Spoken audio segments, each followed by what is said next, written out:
Welcome to A Click from Kotosh. I'm Lady Kotosh, Ariana Reyes, Miss Unhival 2025. Today, you'll discover fascinating facts you probably didn't know about the enigmatic crossed hands of Kotosh. Stay until the end.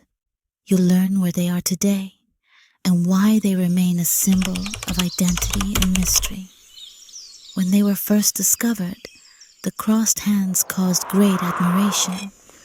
Archaeologist Seiichi Izumi described them as mysterious figures, modeled in clay, sun-dried, and placed on the walls of the main temple.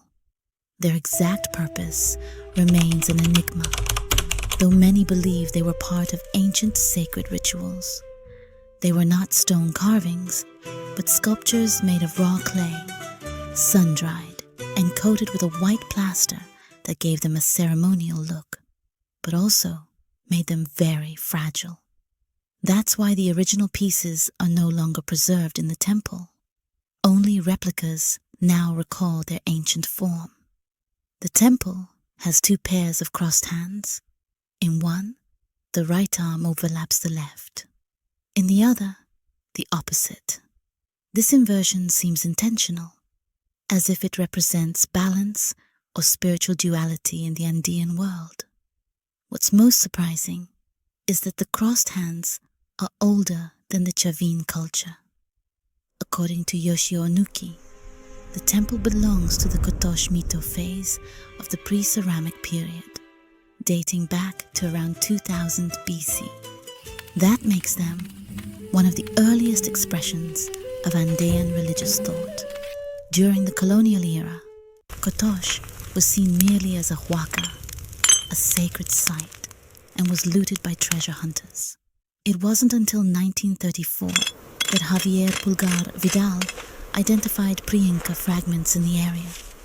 A year later, Julio Citelo recognized its true cultural value, seeing in Kotosh the origin of Andean art and religion.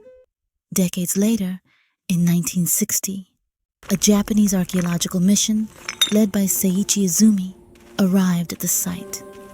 Together with researchers like Yoshio Onuki and Kazuo Terada, they excavated until they uncovered a very ancient structure, the Temple of the Crossed Hands. 3 years later, they confirmed it belonged to the pre-ceramic period, as no pottery was found, only traces of a distant past. During the excavation, the first crossed hands relief was found destroyed, but soon after, another one appeared, perfectly preserved. Onuki wrote, "The relief of the crossed hands was completely broken. Fortunately, we found another when the full shape of the temple was revealed. The discovery was made in a corner of the temple, a clay relief with crossed arms covered in white earth, as if it still breathed the spiritual energy of its ancient creators. Few know that in 1963, there was an attempt to take one of the reliefs to Japan. The young men responsible were detained, and the artifact was confiscated. Eventually, the crossed hands were taken to the Museum of Archaeology and Anthropology in Pueblo Libre, Lima. Today, only replicas are exhibited in Kotosh, while the original remains under strict protection. According to encyclopedia.com, the crossed hands represent Andean spiritual duality, the harmony of the universe through opposites. Other researchers suggest they symbolize the union between man and woman, facing the four elements: fire, air, earth, and water. Yet their true meaning remains a mystery that time itself refuses to reveal. The Japanese mission left behind an invaluable legacy, molds, records, and publications that continue to inspire research today. In an interview with El Peruano, Yoshio Onuki recalled those days working by the river, with no water, no electricity, but a deep passion for Peru's history.